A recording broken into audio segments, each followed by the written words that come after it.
Look at all this loot! DJ, none for you!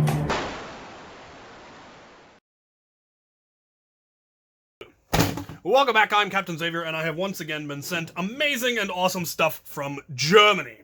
All of these parts came to me from RE Armory. I showed them off in my recent fan mail video, and I'm going to install them. They're all parts for the Kronos, and for the most part, a lot of them are cosmetic, though some of them are functional. Some of them got rail, and we've got some T-poles, and a replacement jam door. And I'm going to install them on a couple of different Kronoses that have different features already. We have my absurdly heavily modified one that has some stuff from Thingiverse, some stuff from RE Armory, some stuff from my friend Paul, stuff from, oh gosh, I should remember where that one came from, but I don't.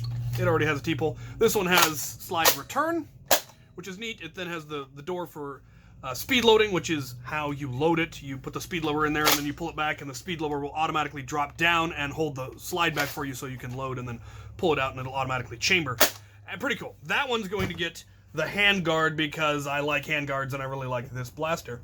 I've got one here that has a 13 kilogram spring in it that I'm going to be putting the cross T-pull on, as well as the barrel and the rail and the top part and the handle cap. So this will be another fairly heavily modified one. And then this one will just be getting a T-pull. It's got a 10 kilogram, so it'd be nice to have a T-pull on it. The downside to these barrel extensions, while I absolutely love the look of them, though they're black and I really should put some orange on the tip there at least, the downside to them is they won't fit in my 3D printed solid holsters anymore because the front end doesn't fit in. But I have enough ones that don't have all that additional that those ones still work anyway. So I'm going to go ahead and get started on this. We're going to start with this one because it'll be the simplest. We just need to take off the existing handle cap. This handle cap was designed by my friend Paul, PK Mods, and was designed to allow you to more easily dual wield. So it created a hook on the bottom of the handle so you could hook a part that he had that hooked on the rail, but I'm not using that part because I've got the slide return, so it really wasn't serving its purpose anyway. I'm going to go ahead and swap it out if I can figure out how to get it off. There we go.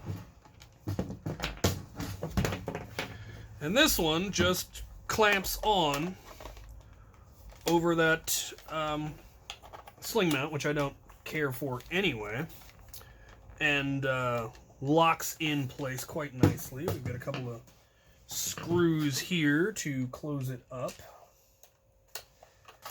There you go. Oh, and it looks even better. It adds to the already a bit beefy nature of this pistol, especially with all of the accoutrement that I already have on it. I definitely feel that rounds it out a little bit better. I should get my paint pen. I think I've got an orange. I think I've got an orange paint pen. I might not. I might only have black and white, but and at least paint the muzzle of this so that it's, you know, not quite so scary looking. But that, I like that. I like knuckle duster hand grips. He sent me one for my Strifle, and it unfortunately broke, and so I need to get a replacement one for that. But love how that one has come together so far. Let's take a look at the simplest one, the one that's just getting a T-pull, and then we'll get into the more complicated stuff. Alright, so luckily you only have to take off the slide. You don't have to take the whole blaster apart to install these. And he took a page out of Lighteg's book, or they took a page out of his, I'm not sure which. And it fits over an existing screw post, which makes it very, very solid. All you have to do is Dremel out a little bit of that hole there, Dremel it out a little bit bigger so that it will fit. And then that just slides in over that screw post, which makes it very easy to install and very solid. So you could cut it out with a knife. I'm going to Dremel it because I have the tools. There you have it. It is printed with the grain, so it should hold. I'm not sure how much abuse it would hold. I doubt it's quite as durable as the aluminum worker ones, but it's a lot fancier. It's got his logo on there, his biohazard, angular biohazard, which I just think looks super, super cool.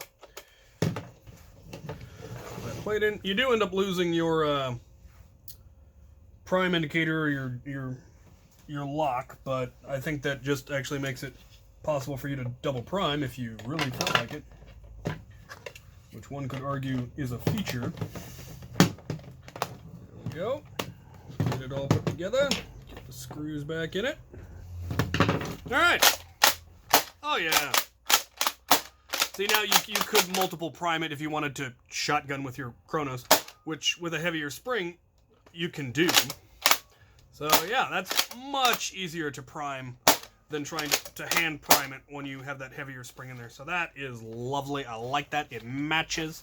I don't know what I'm going to do with the gray one because it doesn't match any of my aesthetics, but I know some folks who might be interested in that one. Maybe I'll give it away. All right, let's do this one. And this one is going to require us to take it all the way apart. All right, so we have a replacement front end as well as replacement rail. So this Picatinny rail, and this cool looking muzzle, and then the rail goes in under it. Okay, that's where I was wrong. We've got replacement jam door, getting rid of that one and going with one that just has an opening. I may replace this. Oh, we also get rid of the jam door spring, for lack of a better term.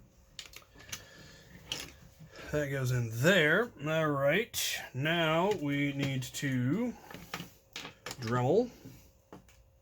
All right, there is that one completed. It's got the handle cap, which I really, really like. Picatinny top rail, Picatinny front rail, a replaced jam door for easy loading, the extended muzzle, which just looks gorgeous, fits in with the rest of the aesthetic beautifully. Does, again, need a little bit of orange up there just for safety. And then it's got the white cross on the back, which looks fantastic. The only thing that was kind of a, how about that, was the points were actually fairly sharp, and were kind of digging into your hand when you went to re-prime, but that was easy enough to just file them down ever so slightly. To round them just a smidge, and that took care of that. Works beautifully. Anyway, love how that came out. Very Knight Hospitaller, which I've always preferred the Knights Hospitaller as far as a military monastic order goes. They actually still exist. I looked into joining them. I don't qualify. Anyway, it is, I like it. I really like how that one came out. Thank you so much, Renee. I absolutely love how this one has come together. This one is just magnificent and beefy. And then on the much lower end of things, we have a 10 kilogram one here with his other T-pull, and then it's got that, though I don't actually have the hook part that goes on the top for that particular bit. But I liked having the handle cap, so yeah. There we have 3 very nicely modified Kronoxen, and I'm well pleased with them. One of these days I might do something with one of the Deadpool ones I have, but other than the shotgun, you know, add maybe a T-pull to the Deadpool one, except you'd have to Dremel the shell, and I really don't want to modify that shell. Maybe I'll put like some of these parts on there, just because that wouldn't require any shell modification. So anyway, yeah, I like it. Let me know what you think. I'll have links to Renee's stuff down there, RE Armory, his Facebook page, and the various other ways you can get a hold of him. And I love it. Show him some love. Thanks for the stuff. And thank you for watching.